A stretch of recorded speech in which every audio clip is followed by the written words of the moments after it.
बिस्मिल्लाहिर्रहमानिर्रहीम। अस्सलाम वालेकुम। प्रोग्राम नख़ मंसर आज़म इरफान ख़ान औज़ैम मोहम्मद फ़हीम।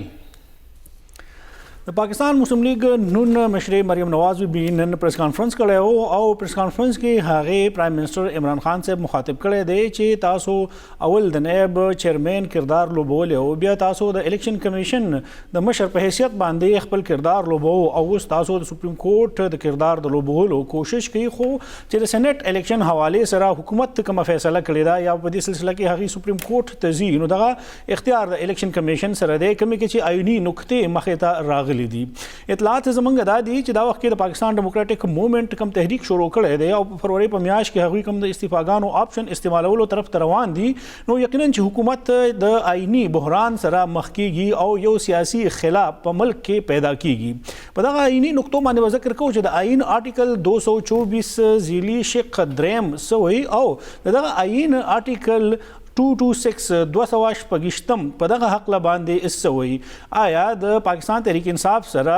असम्बली की कौमी असम्बली की 2/3 अक्सरियत शता और कश्ता हगा पदग आइन पदग शिकुन की तरमीम वले न रावड़ी और आया कि हगा 2/3 अक्सरियत तागुई सर नश्ता और चिकम आइनी तरमीम दबारा ज़रूरी चीज़ दे पाकिस्तान तहरीक इंसाफ अगलारा नख पले कौमी असम्बली के प आइनी तरमीम रावड़ो के पाकिस्तान तहरीक इंसाफ द नाकाम सर मखकेदे शी नो बल तरफ तबिया हगी द सुप्रीम कोर्ट सरा रुजू वले कई आया सुप्रीम कोर्ट बाद इजाज़त वर्कड़ी कर न शेख रशीद साहब हम नन यो प्रेस कॉन्फ्रेंस करो पागे के आगे दा खबर करे दा कि सुप्रीम कोर्ट पदाक लबाने फैसला कई छे सेनेट इलेक्शन दे पर फरवरी की उशी दादी शो ऑफ हैंड पर जरिया बांधी उशी दादी सीक्रेट बैलेट दादी खुफिया बैलेट नवी नुदाबाद मल्क द पारा डेर ख कदम हुई और डेर ख गाम हुई आया सवाल दादे चाहिए पर सुप्रीम कोर्ट के कम नास्त आईनी कानूनी माहिरीन दी हकबाद हुकूमत दगा खबर सरा हकबाद हुकूमत दगा ख्वाहिश सरा इत्तेफाक की कन काबाद आईनी नुक्तो जायज़ा आखली फ़हीम साहब योडेर ज़्यात आईनी सियासी बहरान और खिला रवान दे कम शागरस मंग जिक्र को नन माडेर तफसीली सरा पदा लमानी मालूमात हुआ गस्तल और हक नतीजा माने वरसे दमा कम पाकिस्तान डेमोक्रेटिक मूवमेंट यो डेर कैलकुलेटेड गेम शुरू करे दे यो हिकमत अमली सरा हकी मखपोड़ान दे रवान थी यकीनन हुकूमत ता बल हिस ऑप्शन निश्ता हगी सरा बंद गले के दा वक्त हुकूमत गेर दे चिकम जे की अगीता आईनी नुक्तो या आईनी नुक्तो मानी का अमल दरामद कई नो अगा वाले सरा द हुकूमत ता दवतो लार न मिलावी की यो बंद गले की हुकूमत दाखिल शवे दे या बदा दाखिली की वो मरियम नवाज भी ने प्रेस कॉन्फ्रेंस करे दे हागे से खबरी कड़ी दी द इमरान खान से मुतालिक चे अगर सर कमी कमी हुदीर या कम उहदो बांधे हगा कार के या द अपोजिशन मुतालिक इमरान खान से कम रिमार्क्स थी हागे मरियम नवाज भी सवेली दी हगा फ़हीम से और दिल च इख्तियार द इलेक्शन कमीशन सर दे और पदा हक लबानी तासो द वक्त मख के कम कारूना शुरू कड़ी दी या तासो है जो मियाश मख के बा मंगा इलेक्शन को हागे के ज़रूर यो क्लास द सेश्ता चाहे कि मख के कौल शी खुद सेनेट इलेक्शन द वक्त मख के कौल या द हागे द पार द तारीख तायुन कौल द इख्तियार the election commission they know बिया द हुकूमत सर दे के दालार पाती की चिक फ़र्ज़ का दुई मख के द सेनेट इलेक्शन कौल गाड़ी चिकम इलेक्शन कमीशन जराए दा खबर उकड़ा चियो मियाश मख के हम हुकूमत द इलेक्शन ख्वाहिश इजहार कई नुदाबा इलेक्शन कमीशन तो यो दरखास्त और कई कमीशन बाद हुकूमत दा दरखास्त जायज़ा अखली खुहा बाद आईनी नुक्तो सरा दगी जायज़ा अखली हुकूमत का दरखास्त और कई हगा पदी की वजह हम खई हुकूमत वले यो मियाश मख के द सेनेट दा इलेक्शन कौल गाड़ी बार हाल दरखास्त वो सब पूरी दुनिया दे लिखे और दू डायरेक्ट कोई चमंगे सुप्रीम कोर्ट तो सुप्रीम कोर्ट में हम दगे आईनी पहलू जायजे अगस्ते न बाद दरखास्त समात दपारा मुकर्रर की खबर अच्छे तो कमा खबर कवे लगे चे योम याशमख के इंतखाबात कीगी नब कीगी हुकूमत कोल वाड़ी या पोजीशन न मनी मरियम नवाज भी हम दा वही चे हुकूमत दा ऐलान करे दे जुदी योम याशमख के इंतखाबात के हुकूमत दा ऐलान न दे करे दुई तो हम चास गलत खबर करा सिंह दुई हुए चे वज़ीर सर पूरा यो फौज जफर मौज नास्ते अगत सही खबर न कही नो दुई तो हम सो सही खबर न कही अगोई परुन हम दावे ना उकड़ा पे खबर के मई दावे ना करे वा चे मुंग बस सुप्रीम कोर्ट लजू मुंगा दा फैसला करे दा चे मुंगा सुप्रीम कोर्ट लजू او سپریم کورټ ته مونږ ته وایي چې مونږ څه کولی شو وایي چې مونږ ته اټارني جنرال دا ویلي دي چې او مونږ سره د کې دننه سپیس شته دی آئین مونږ له سپیس راکوي چې مونږ یو میاشت اول انتخابات وکړو او مونږ به نه کوو هغه به الیکشن کمیشن کوي خو بهرحال چې کوم دغه الیکشن کمیشن هم کار کوي دا هم یو قانون په تحت کار کوي او هغه قانون هم حکومت جوړوي او حکومت د قانون د لاس لاندې هغوی کار کوي اوس انتخابات یو میاشت مخکې کیږي که یو میاشت پس کیږي دغه حکومت ته هم پته را او دا اپوزیشن ته هم پته را چې کله کېدل غواړي پی ډي ایم تحریک چې کومه خبر روانه ده دوی دا الیکشن ډیلی کول غواړي دوی دا کوشش کول غواړي چې دا سینټ الیکشن ونشي نو انتخابات کېدل نه کېدل د په لاس کې نه دي الیکشن کمیشن کدی ته ګوري نن چې کله سوال کېده رضا رباني صاحب نه پرون چې کله پریس کانفرنس کوو نو کې هغوی وخندل چې کله تپوس تو شو چې تاسو که 4.5 استعفاګانې ورکې نو حکومت به تحلیل شي رو به غورځېږي یا نو هغه وخندل هغه ویل نه په دې حکومت نه راغورځېږي حکومت که نه راغورځېږي حکومت په ځای پاتې کېږي ټیک ته یو صوبه ده هغې کې دننه به حکومت په ځای پاتې نشي خو باقي به حکومت په ځای پاتې کېږي 3 صوبې دي وفاق ته نو که حکومت په ځای پاتې کېږي نو بیا به پی ډي ایم څه کوي بیا به دوباره انتخاباتو کې حصه اخلي بیا به دوی دوباره ضمني انتخاباتو لپاره ځي دوه خبر دي فهم سي او که ضمني انتخابات ته دوی ځي نو بیا به دوی څنګه ځي او کومه خبره تاسو څنګه مخکې خبره هم کړې وه که دغه پاتې اسمبلیانو ته دوی د هاوس هغه ټایم ایمرجنسي ده سم کیدی شي په ایگزیکټیو آرډر باندې هم شو اف هینډ کیدی شي د لپاره به هم خامخا څه شک وي آئیني بحران لرې کولو دپاره سپریم کورټ څه آرډر هم ورکولی شي چې څومره ممبران په اسمبلی کې پاتې دي هغه د هاوس ډکلیر شي او پای باندې الیکشن وشي نو بیا خو بیا پیپلز پارټۍ ته هم څه نه پاتې کېږي نون لیگ ته هم نه پاتې کېږي اپوزیشن ته نه پاتې کېږي نو بهرحال دا ویل چې حکومت بالکل بنده غلی کې دی حکومت ته څه نه ښکاري نو بیا هماغه خبره ده چې کومه خبره شهباز شریف صاحب کړې ده چې ځان پخپله بنده غلی ته وردننه نه کې تاسو بل کس بنده ته بوځی لګیا خو پخپله ګیر نشي او دا خبره هغوی بلاول ته د آئیني کړې وه د آئیني نقطو ته اوس ذکر کوم فهم صاحب چې په کوم ما باندې لږ ډېر زیات وکتلو بیا زه لاړم د آئین آرټیکل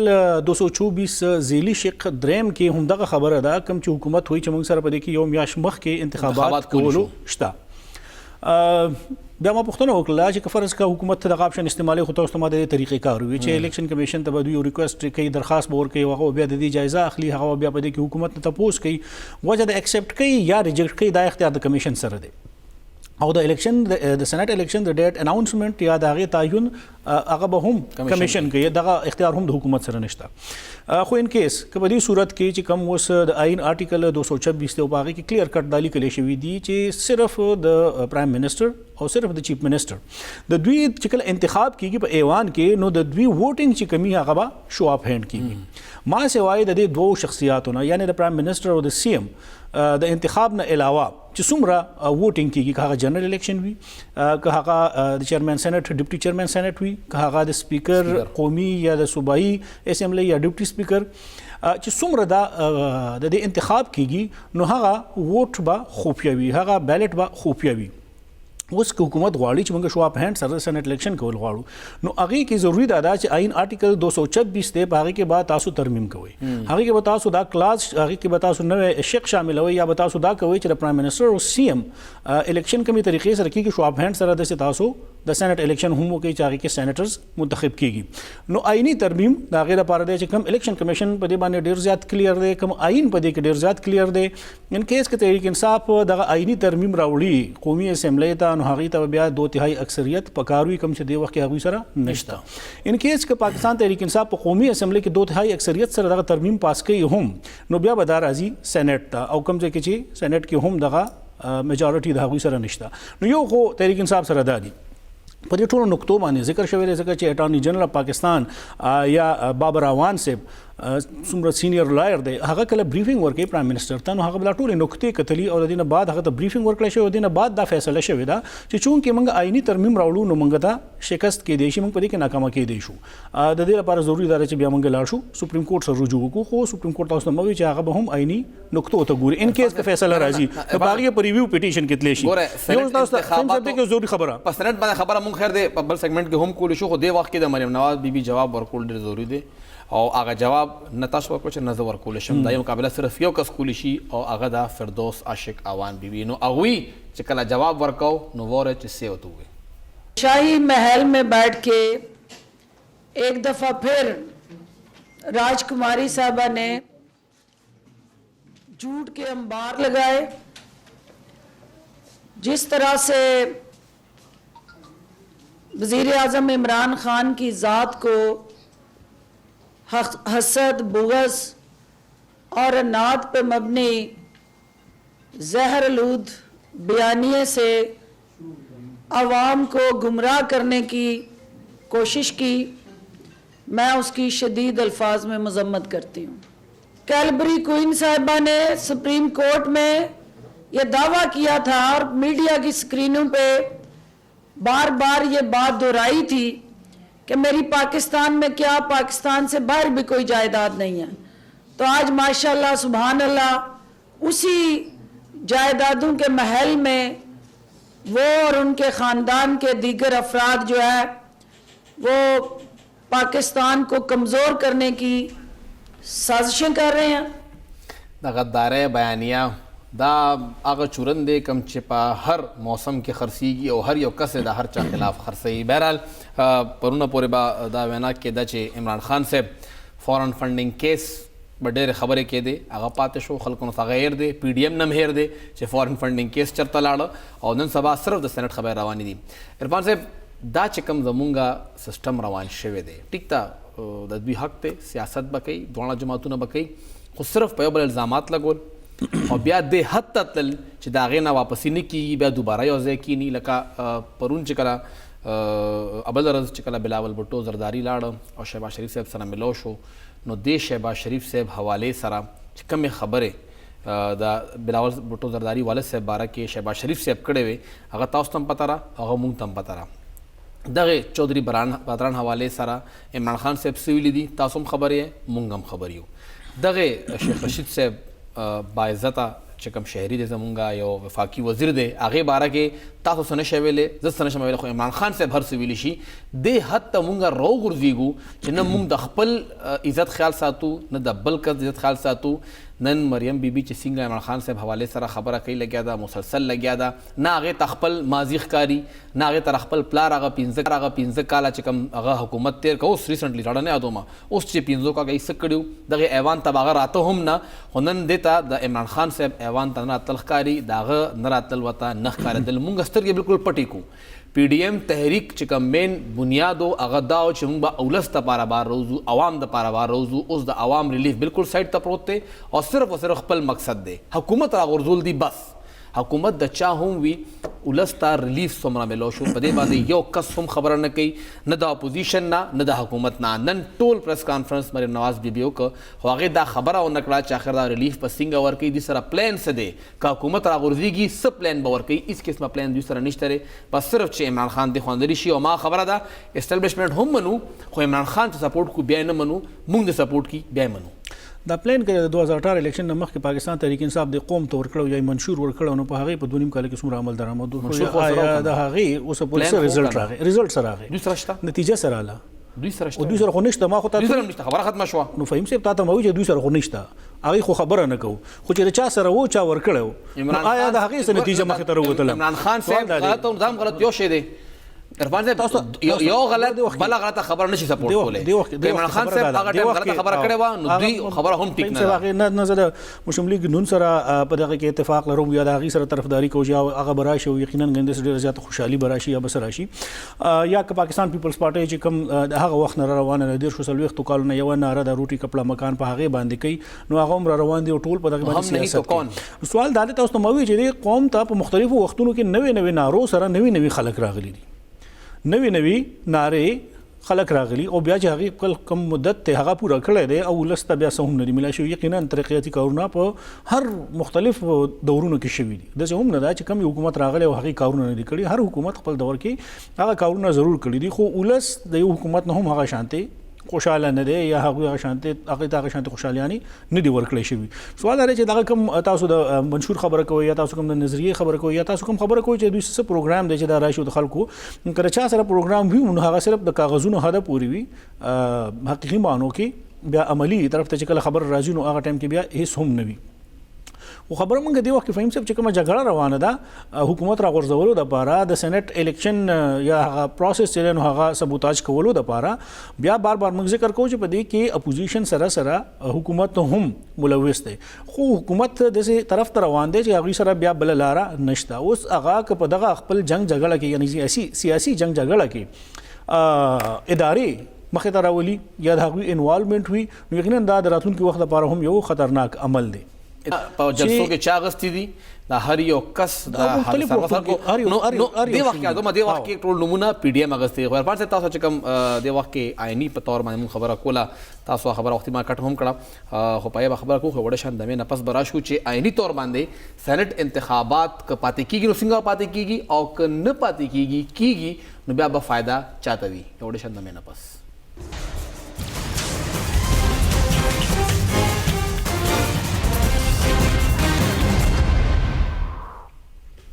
تاسو ته پروګرام کې یو ځل بیا هرکلی وایو مارکیټ کې نن سبا د سېنات انتخابات ډېر زیات ان دي او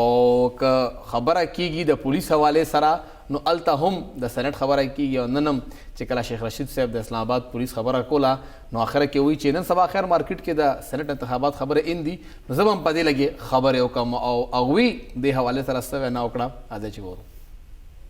अगर शो ऑफ हैंड हो जाता है तो फिर मेरा ख्याल है कि इस मुल्क में ये कहना कि इलेक्शन में धांधली हुई है ये ख़त्म हो जाता है। इसका क्रेडिट इमरान खान साहब को जाता है। उसने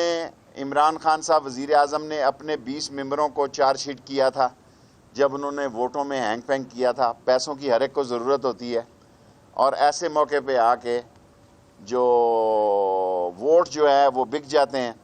तारीख़ में ऐसे कभी नहीं हुआ कि 64 मेंबर यहाँ पे थे, अगले कमरे में गए तो वो 50 ही निकले। इस सारी सूरत हाल पे मेरा ख्याल है गेंद सुप्रीम कोर्ट में है और सुप्रीम कोर्ट जो फैसला करेगी अगर वो शो ऑफ हैंड की इजाज़त दे देती है ये बहुत बड़ा इनकलाबी फैसला होगा। इनकलाबी फैसले روانې دي عرفان صاحب څنګه ما شروع کې مارکیټ کې نن سبا سېنات انتخابات ان دي لکه دا ټول 14-15 منټ بریفینګ کې ټول د پولیس خبره په خپل وي لکه به خبره په نه وکما هغه ته پته وجه د پولیس خبر سو یو چینل هم نه چلی که په سکرین راځم نو دا سېنات انتخابات خبره کوم دغه خبره کوم یو عام چې کوم پروژن کې موږ خبرې کوو هغه دی یو کومه د وخت چې کوم حالات جوړیږي تاسو ته ما ذکر وکړو چې کوم آئینی بحران دی یا آئینی خلاف پیدا کیږي او سیاسي یا پارلیماني کوم نظام دی هغه ډیریل کیږي نو هغه کې دغه دوه نقطې د آئین د آرټیکل ډیر زیاتې کلیر دي واضح دي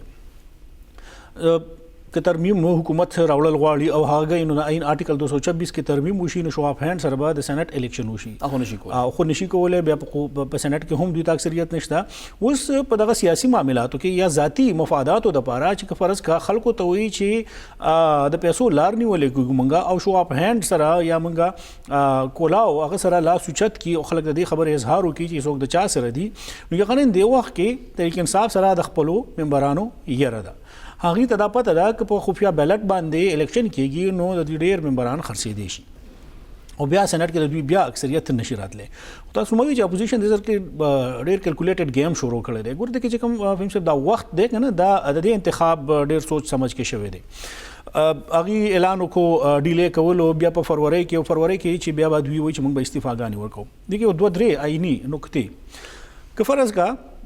زمونږ کې چې د وخت کې د قومي اسمبلی او د پنجاب اسمبلی د خیبر پختونخوا اسمبلی او د بلوچستان اسمبلی کې کم د اپوزیشن جماعتونو سره تعلق لرونکي یا د پی ډی ایم سره تعلق لرونکي کم غړي دي د هغوی د ارکانو شمیره 398 جوړیږي 398 یا 400 اوس که دغه 400 کسان د قومي اسمبلی نه د پنجاب اسمبلی نه د خیبر پختونخوا اسمبلی نه او د بلوچستان اسمبلی نه استعفاګانې ورکوي نو دا اختیار بیا د سپیکر سره دی د قومي اسمبلی سره او د صوبایي اسمبلی د سپیکر سره دی چې هغه دغه ارکانو استعفاګانې ځان سره کیږي د دې د منظورولو لپاره هم د سپیکر سره دا اختیار دی چې هغه با یو کس راغواړي یو رکن اسمبلی به راغواړي او دغه به دغه تصدیق کوي ان کیس که دغه د قومي اسمبلی سپیکر او دغه د صوبایي اسمبلی سپیکر دغه استعفاګانې منظوري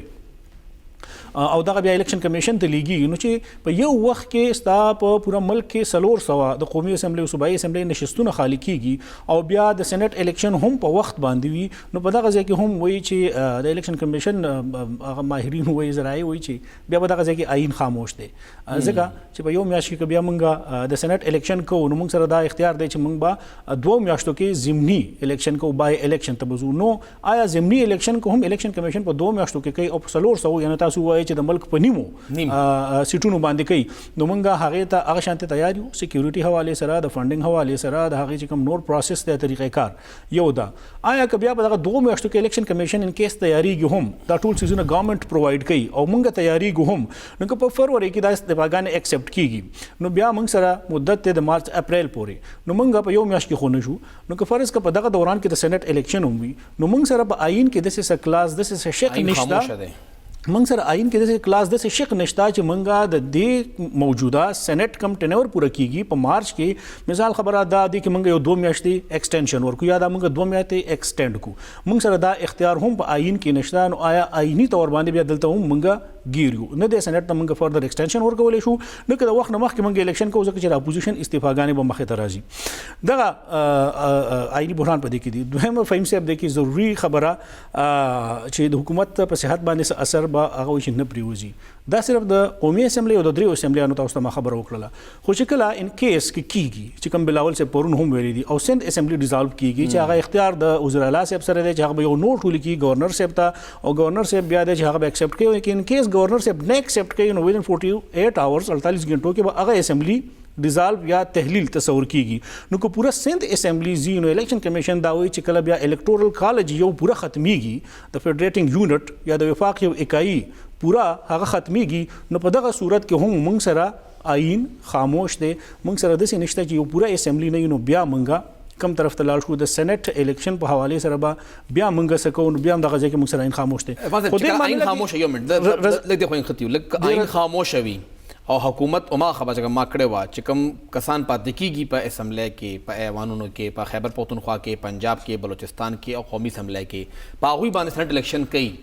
نو بیا هغه هم ممکنه ده آئین خاموش دی آئین خو څه نه وایي نو څنګه وکړي فهم صاحب چې بیا خو آئین خو خاموش دی غیر آئینی غیر آئینی څنګه شو آئین خو منې کوي نه نو آئین خو منې کوي نه نو هغه بس کلاس روباسي لاره به روباسي ورله او خطبه ایکسټنشن او هغه ټایم ضمني الیکشن بسنګ کې ضمني شخص نه پس ته کنه بیا دا قیامت چې کم سېنات الیکشن دی پهلا سټپ دی سوال دا دی چې ګوره کم آئینی لارې دي په هغه کې حکومت طرف ته چې دین حکومت ته مشکلات مخې ته روان دي اپوزیشن چې دی نو هغه آئینی نقطې راوچتای او په هغه باندې مخکې روان دي خپل کار کوي رضا رباني صاحب هغه درخواست ورکړو چې جمشید الدین کاکا خیل صاحب چې کله وفات شو نو الته الیکشن نه کېده اوس غالبا دا هغه هم د فیصله چې الیکشن کیږي لګیا دی دوه حلقې دي چې په دویم نمبر راغلی ما تاسو ما نوټیفای کړئ چې الته الیکشن نشي کېدی نو بیا دا چې کوم 398 حلقې دي کدي خو هم په دویم نمبر باندې فکر راغلی نو فهم صاحب دی کې بیا د کې یوازې هغه نه دي کې د منیر رغزي صاحب حلقه هم د قومي خیبر پختونخوا نه خالي ده خو په دا کوټې راشي خلک ډیر زیات دي خو د رضا رباني صاحب هم سویلي دي په دغه عقل باندې رضا رباني صاحب سویلي دي هغه ورو हम इस बात की भी इजाज़त नहीं दे सकते कि आप आइन को एक प्लास्टिसीन की तरह नाक को कभी इधर मोड़ दें कभी उधर मोड़ दें और हम इस बात की भी इजाज़त नहीं दे सकते आइन के अंदर ट्राइकोटमी ऑफ पावर को मद्देनज़र रखते हुए कि एक अदारा दूसरे अदारे के अंदर आके मुदाखलत करे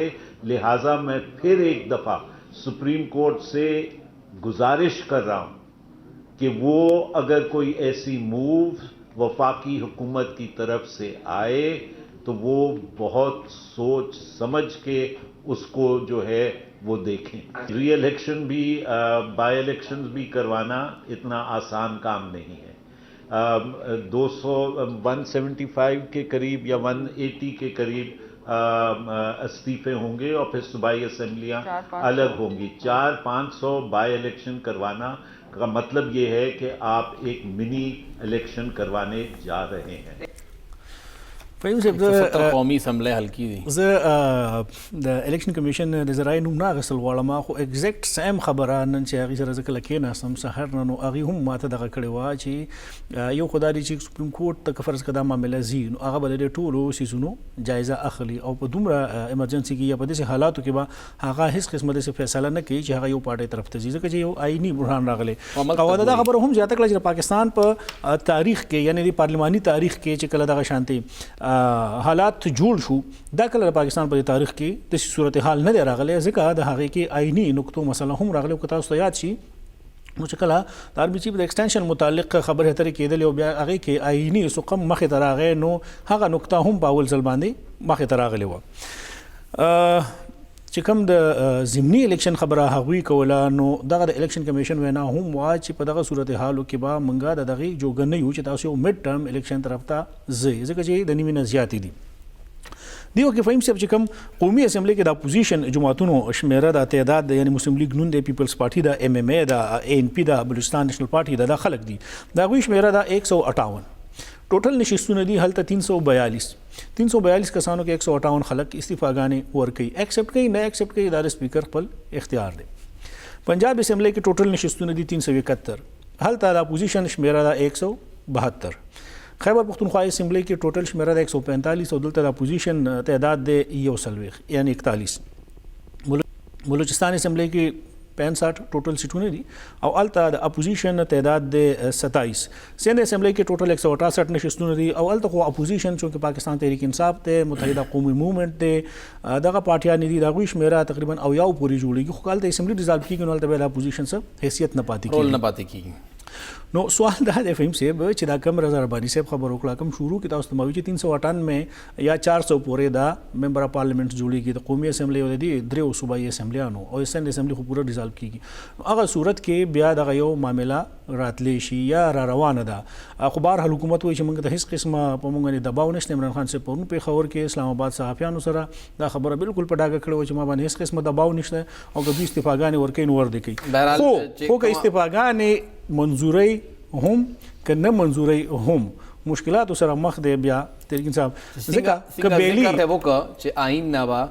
د موم پوزا نه جوړاوي چې دی خواته او خواته بوزه لکه هغه ته پته وا چې لارا والا سنس روزي لارا راوتی شي حکومت اکثر لزان لارا رو باسي خلارا بسوي دا لا مونته هم پته نشته یو ځل بیا پی ډی ایم په خیبر پختونخوا کې جلسو کال ورکړی دی وړه شاند مې نه پس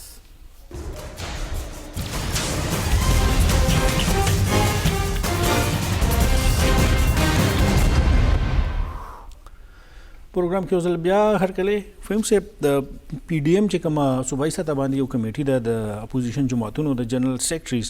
هغه نن یو اجلاس شو یو غونډه شو په جی یو آی سیکریټریټ کې او هغه کې بیا دوی وزل بیا خال ورکو چې په خیبر پختونخوا کې ومنګه ریلیانې کو او هغه کې عادت به ټول اپوزیشن جماعتونه کوي کوم چې دوی په دې خبرو باندې اتفاق شوی دی اولنې ریلی به په مردان کې وي په 23 دسمبر دویمه ریلی به بیا په بنو کې وي په 14 جنوري باندې او اخیرنۍ ریلی بیا دوی کال ورکړی چې په پیښور کې به وي په 14 جنوري باندې ځکه چې بیا خو به لانګ مارچ وي بیا به اسلام آباد جنوري انډ پورې به وخت پکې وي 2 هفته به وي دا د راتلونکي هغه د لپاره خلکو لپاره خلک ګرمول ځان سره کوي موږ اوس هم تاسو خلکو هغه لپاره لګیا یو او ځکه چې دینه بعد چې کوم هغه مرحله شروع کیږي ځکه چې اعلان خو ډیر غټ شوی دی هغه اعلان هغه شانتي ثابتې دی هم شي کنه هغه کې عرفان صاحب دې کې دوه خبرې دي پهلا خبره خدا حکومت کم دی دغه پیښور جلسه وشوه اف آی آر درج کو پولیس حکومت دغه سره ورځ پس د لیټر ولیکو درج شوی اف آی آر حکومت د خپل لیټر د ورځ پس ولیکو ولېګلو او بیا هغه په ټویټر باندې خپل شیر کړ چې زموږ وینا باندې اف آی آر شوی دی څوک گرفتار شو څه کاروایی وشوه کرونا خورا شوه څوک دای دی موارو اوس چې ځل بیا درې قانون دی ورکړل چې موږ به احتجاج کوو ریلی به وباسو کم دی حکومت ښکاری نه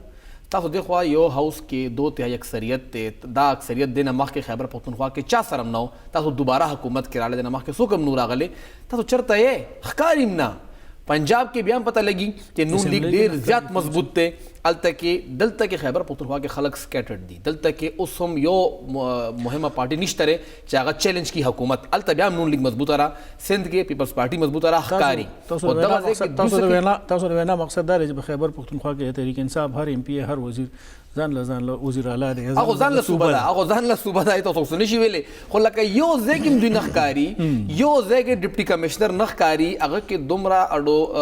قوت یا دومره حیثیت لري نه چې ډیسیژن میکینګ وکړي چې او دا ډیسیژن اخلم دا به کسانی ساروم هغه اډو تاسو څه وینا یو گرفتاری ونه شو یو خبر گرفتاری کو یو خبر شیر کوم یو خبر د سره شیر کوم په دغه صوبایي اسمبلی کې یو معامله مخې ته راغله چې دلته بیوروکراسي یعنی سیکرټریز یا ایډیشنل سیکرټریز یا ډیپټي سیکرټریز دا اسمبلی کاروي ته سنجیدګي نه ورکوي او دوی ناراضي سپیکر صاحب یو ځل رولینګ ورکو چې په کوم ورځ باندې د کوم منسټر بزنس وي یعنی هغه د محکمې متعلق سوالونه وي یا د هغه د محکمې متعلق اپوزیشن نور خبرې اترې کوي توجه د لاو نوټس راوړي یا د هغه قراردادونه نو په کار ده چې هغه منسټر په هغه ورځ باندې موجود وي او که نه وي نو زه به هغه منسټرانو خلاف اکشن اخلم د سیکرټریانو لپاره هم دا احکامات لاړل سپیکر صاحب او ډیپټي سپیکر صاحب په مختلفو وختونو کې رولینګز ورکړي دي او هغوی بیا چیف سیکرټري صاحب هم په دې کې قصوروار ګرځولي چې چیف سیکرټري صاحب څه دپاره ناسته یا آیا د هغه څومره کنټرول دی په ډیپټي کمشنرانو باندې په ډسټرکټو کې ډیپټي کمشنران کار نه کوي یا سیکرټریان د هغه په خبره باندې عمل درآمد نه کوي بهرحال معامله یا خبره چې دی نو هغه لږ اوږده شوله بیا فهیم صاحب هغې کې یو کار دا وشو چې د روټۍ پروګرام ډېره ګرانه وه د زهرانې اهتمام وشو د زهرانې اهتمام چې کله وشو او په هغې کې بیا دغه انتظامی افسر یعنی د صوبې مشر ته دعوت ورکړی شو چې تاسو موږ سره دغه تاسو لپاره کوم انتظام شوی دی دې کې تاسو موږ سره ګډون وکړئ دا تاسو موږ سره په شریکه وخورئ انتظامی افسر صاحب انکار وکوي او هغه سپیکر د دعوت چې قبول نه کو هغه لا نه لو چې هغه په دغه دعوت کې قبول شي او هغه دغه خوراک وکړي بهرحال معامله بیا یو بل مشر ته لاړله د صوبې او هغه پکې سلک خبرې وکړلې او د هغه سپیکر صاحب ته هم لږ هدایات و چې داخله تاسو لږ په کنټرول کې ساتئ مشر په صوبه کې دی او هغه چې تاسو د خپل خلک په کنټرول کې ساتئ او بیا داسې قسم خبرې چې تاسو کوئ یقینا د هغې سره به نور هم بد اعتمادي خورېږي او بیا چې تاسو کومه رویه ده نو بیا به نور هم دا معامله خرابېږي نو زه فهیم صاحب تاسو ته خبرې ته راځم خو کار دې اخلي خو څنګه اخلي سوال دا دی زما د خبرې کولو مقصد دا دی چې دا یو داسې خبر مخې ته راغی چې په دغه ځای کې ستاسو د قانون ساز ادارې مشر خبره څوک نه مني نو بیا په هغه ځای کې به د وزیر صاحب څومره حیثیت وي هغه ځای کې به بیا د ایم پی ای څومره حیثیت وي یعنی د ممبر اف پارلیمنٹ چې کوم هغه خلکو هغه عوامو په دغه خلکو باندې اعتماد کړی وي رالیږلی وي دغه ایوان ته ناست وي منګه د اس ایچ او نه منګه د یو معمولی په ډسټرکټ کې د افسر نه هغه که زموږ سره لږه بدتمیزي وکړي نو د هغه خلاف موږ استحقاق راوړو نو موږ په خپل ځان باندې په خپله باندې ځان دومره لیول لاندې کړی دی یا موږ دومره اخري انتها ته تللي یو چې اوس عام سپی عام خلک چې دی نو هغه هم زموږ قدر او عزت نه کوي اوس دا فهیم صاحب د دې خو لکه تاسو بیا بیان سره ورکوي لګي تاسو به بار بار دا ویل چې حکومت به حرکت کې راځي موږ به کاروایي نه کوو خلک به ګرفتارو موږ به دا کوو موږ به هغه کوو بکګراونډ سم نو سیاسي نو ناکامه شو کنه دا خپل ناکامه دا خپل بند خنه واغه وخت کې دی وخت کې چې کرونا خوريږي د دې موار بیا سوکته حکومت کا اپوزیشن دوانه برابر د موار دي حکومت چې څنګه غلې ناشته حکومت صرف ټوټر پر لیمیټډ شوی دی ځکه امزي موار دی تاسو یو کس تر اوسه پورې گرفتار نه کړی اف آی آر څه فائدہ شو صرف کاغذ یو ټوکړه وا بس فهیم صاحب اوس هغې کې هم بنیادي خبرې به دا راغلي چې یقینا هغه به تلي او که خلک د دوی نه زیات بااثره وي یا هغه ایس ایچ او صاحب یا د هغې پولیس تاڼه باندې د هغوی وس نه رسي یا چې کوم دوی کړی دی او که فرض کړه انکیس دا ګرفتاري کېږي نو د هغې نه بعد به څه صورتحال او دا خلک بیا دوباره په دې باندې به بیا هم د خلکو سوچ کړي که صرف په پېښور په هکله باندې دغه 5 کسانو خلاف کوم اف آی آر درج شوی او که دغه عوامي نشنل پارټي یا جے یو ای یا دغه جماعتونه کال ورکړي د احتجاج او بیا راشي دغه سړک جامي نو بیا به څه صورتحال وي یقینا حکومت به یو حکمت عملۍ تحت باندې هم دا کار نه کوي بیا دونه خبرې نه دي پکې لږ گنجائش ځان کنټرول کې خبره چې کوم دا لږ گنجائش پکې پکار چې کوم دا تاسو ذکر وکړو چې دلسه درې ریلیانې با پی ډی ایم کوي ټیک تا ورکر موبلایز کې د دوی دا حق ته خو حکومت ته ډیر زیات وخت ملو شو د پی ډی ایم تحریک ته کومه ګورو نو کم از کم 4-5 شپږ میاشتې دا راوخوره دا روان دي کوشش کوي حکومت سره ډیر زیات وخت چې دوی دې وخت کې خلکو له لږ ریلیف ورکړي وي که ډیر څه نه و دغه ګراني کنټرول کړی وي تاسو کتل چې په 14 دسمبر باندې یو ډېر غټ ورځ مخې ته راله چې پټرول ډیزل هر قسمه ایندھن چې کوم هغه ګران شو 3 روپے 15 روپے دنه مخکې مونږ څه ویلو دنه پس شو یو ورځ مخکې کابینه کې مونږ ته ډیسیژن مخې ته راغی چې دا خلک برانی سم او بیا مخې ته راغی نورم ګران شو نو ریلیف چې نو ورکوي نو خلک ته په زوره پوښکې لګي دمې طرف ته ځو دمې طرف ته زم خو تاسو د خبرې سره بالکل اختلاف کوم 100% اختلاف جمهوریت ته زکه اختلاف کوم چې حکومت خو چې موږ عوامو ته ریلیف ورکو خو دا مافیا راغلی دا هغه د خلک حکومت حکمرانۍ ته نه پریږدي او هغه دا چې کوم دي حکمرانۍ ته دا نه پریږدي دا مافیا چې دی کنه دا هر څه معاملات دوی ټول خراب کړي دي یو له شانته ماخلو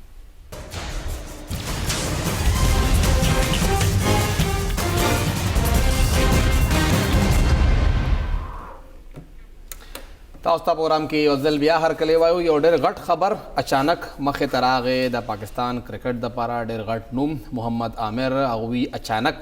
د خپل انټرنیشنل کرکټ نه ریټایرمنټ اعلان وکړ د نه مخکې هغوی او وهاب ریاض د ټیسټ کرکټ نه د ریټایرمنټ اعلان کړی او اوس هغوی د باقي چې ون ډے او T20 پاتې وه د هغې نه هم ریټایرمنټ اعلان وکړ او ټوله ذمواري هغوی به پاکستان کرکټ بورډ باندې واچوله چې هغوی زه دې وخت کې ذهني اذیت سره ښکار کړم ځکه ما استعفا ورکړه عرفان صاحب ډېر غټ نوم دی او ویل کېږي چې دویم وسیم اکرم مونږ ته ملو شوی خو مونږ ضایع کړ نور فهم صاحب د پاکستان کرکټ بورډ ډېر زیات معاملات چې هغه مشکوک دي او ډېر په هغې چې کوم سلیکټرز دي ټول مشکوک سلیکټرز دي کوم څنګه چې ذکر کېږي نو هغې کې ډېر زیات معاملات ګډ وډ روان دي چې کوم هغه الزامونه لګولي دي یقینا د هغې تحقیقات پکار دي پکار دی چې دا انویسټیګیټ شي پکار دی چې دا شیزونه مخې ته راشي چې آیا څه داسې وجوهات دي چې د یو ښه پلیر تاسو هغه ریټایرمنټ ورکوي او یقینا هغه دې خبرې ته مجبوره کړی شو چې هغه دې استعفا ورکړي په دې وخت کې موږ سره دوه سینیئر جرنالستان دي سپورټس جرنالست دي هغوی ټلیفون د لارې موجود دي حسن اجاز صاحب د اسلام آباد نه او جاد حسین صاحب د کراچۍ نه موږ سره ټلیفون د لارې موجود دي آپ دونوں کا بہت شکریہ آپ نے مشرق ٹی وی کو وقت دیا حسن صاحب آپ سے سوال کرنا چاہوں گا محمد عامر پہ کافی انویسٹمنٹ ہوئی جب وہ واپس آئے وہ اکیلے نہیں تھے ان کے ساتھ سلمان بٹ بھی تھے محمد آصف بھی تھے ان دونوں کے لیے تو دروازے بند کر دیے گئے بین الاقوامی کرکٹ کے لیکن محمد عامر کو بالکل پلکوں پہ رکھا گیا ان کو لایا گیا وہ ٹیسٹ کرکٹ چھوڑ گئے اور آج وہ پی سی بی کو مورد الزام ٹھہرا رہے ہیں کیا کہیں گے اس حوالے سے دیکھیے فہیم صاحب بہت شکریہ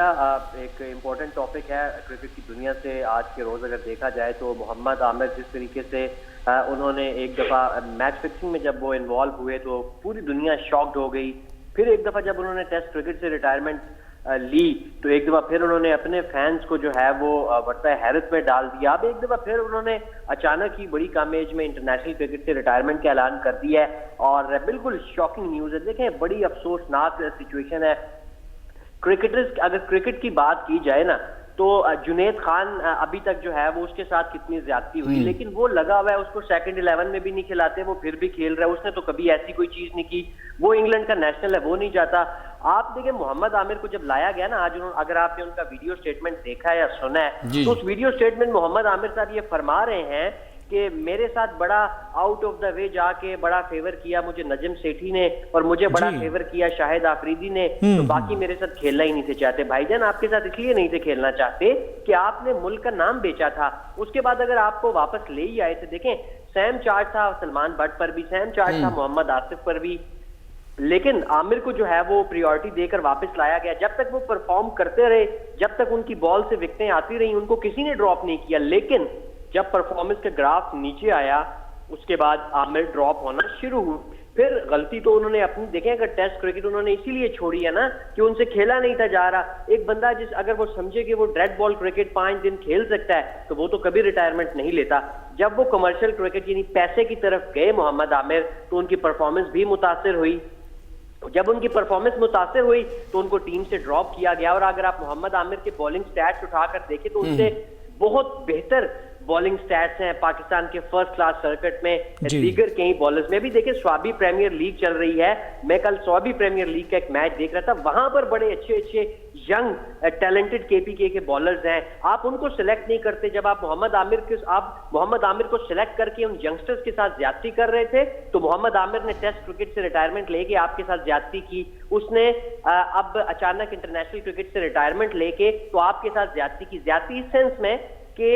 पूरी दुनिया में मुल्क को बदनाम एक दफा फिर कि पता नहीं यहाँ पे बोर्ड जो है वो क्या कर रहा है। फिर देखिए पाकिस्तान क्रिकेट बोर्ड का बड़ापन है, बड़ा कदम उन्होंने उठाया। वसीम खान ने आज उन्हें कॉल की जिनकी अचानक इस तरह एक टीवी इंटरव्यू में वो रिटायरमेंट दे रहे हैं। देखें यूनुस खान से बड़े प्लेयर हैं वो, क्या वो शाहिद आफरीदी से बड़े प्लेयर हैं? क्या वो हसन साहब मैं साथ जवाद साहब को भी इसमें ऐड ऑन करता हूँ। जवाद साहब, हमने देखा है कि आप खुद कराची में बैठे हैं और कहा जाता है कि जी हमारे पास अगर जावेद मियादाद के बाद कोई बड़ा नाम आया है फर्स्ट क्लास में तो फवाद आलम का आया है। आखिरी वक्त तक उन्होंने उम्मीद नहीं छोड़ी और 10 साल के बाद वो टेस्ट क्रिकेट में वापस आए, लेकिन समी असलम पाकिस्तान छोड़ के चले गए। क्या कहेंगे मोहम्मद आमिर ने क्या किया और फिर फवाद आलम क्या कर रहा है?